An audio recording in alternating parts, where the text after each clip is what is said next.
उस दिन भी मेरी पड़ोसन के घर से जोर शोर से चिल्लाने और मारपीट की और मेरी पड़ोसन की सिसकी भरे रोने की आवाज आ रही थी। मुझे नहीं पसंद थी ये आवाज। मेरा दिल दहल उठता, इन आवाजों से नफरत होती थी। कोई ऐसे कैसे कर सकता है, अपनी ही कोख से जनी औलाद के साथ। मेरी पड़ोसन दीदी के साथ रोज के रोज यही हादसा होता था, फिर भी उसके चेहरे पर एक भी शिकन नहीं और सदा दीदी का प्यार भरा हंसमुख चेहरा आज भी याद आता है। बहुत सहती थी दीदी पर, क्यों ये बात समझ नहीं आती थी। एक दिन मैंने मौका देख दीदी से पूछा, दीदी क्यों सहते हो यह अन्याय? पढ़ी लिखी हो आप, कहीं पर भी आपकी नौकरी लग जाएगी और अन्याय भी नहीं सहना होगा। चली जाओ दीदी घर छोड़कर।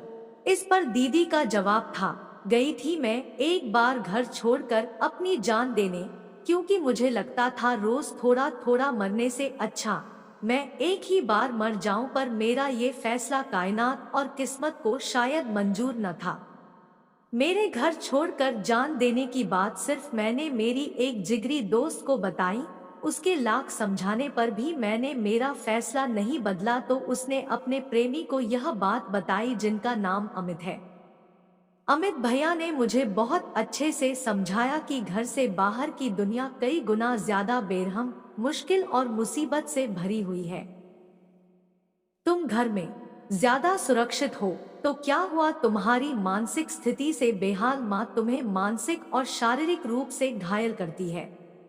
देखो सुलभा, तुम वाकई अच्छी लड़की हो और मैं नहीं चाहता तुम्हारे साथ बाहरी दुनिया में कोई भी दर्दनाक हादसा हो। तुम मुझे अपना बड़ा भाई ही समझो। मैं तुम्हें वचन देता हूँ, अगर आज घर जाने के बाद भी तुम्हें मेरी बातें गलत लगे तो बेझिझक मुझे वक्त बेवक्त कभी भी बेशक एक कॉल कर देना। मैं मेरी छोटी बहन को अकेले नहीं छोड़ूंगा। मैं तुरंत तुम्हें लेने आ जाऊंगा और तुम्हें जिस लड़के के साथ जीवन व्यतीत करना है उसी लड़के के साथ तुम्हारी शादी भी करवा दूंगा। बस आज मेरी बात मान ले बहना, और तुम्हारी शादी हो जाएगी बहुत जल्द। बस 6 माह या 1 साल ही तो ये पीड़ा निकालनी है। बस फिर अमित भैया ने मुझे समझाकर पूरे सम्मान के साथ घर तक छोड़ दिया। घर आते ही माँ ने बहुत बुरी तरह पीटा, पर अब मुझे पहले जितनी पीड़ा न दे पाई, क्योंकि पापा ने सीधे सीधे बोल दिया, अगर दोबारा घर छोड़ने की कोशिश की तो हम सब खुदकुशी कर लेंगे। सिवाय सहते रहने के मेरे पास कोई चारा ही नहीं था, पर इस बात की तसल्ली थी मुझे कि कोई इस दुनिया में अब है जो मेरी एक पुकार से दौड़ा चला आएगा, मेरा कोई अपना भाई। मैं ये सब बातें सुनकर हक्की बक्की रह गई। जहाँ जरा सी डांट फटकार पड़ते ही जरा जरा सी बातों पे नाराज होने वाले, जान देने की बात करने वाले आजकल के किशोरावस्था के लड़के लड़कियों को मेरी पड़ोसन एक सबक जैसे ही है नहीं, जो इतना सहने के बाद भी जी रही है।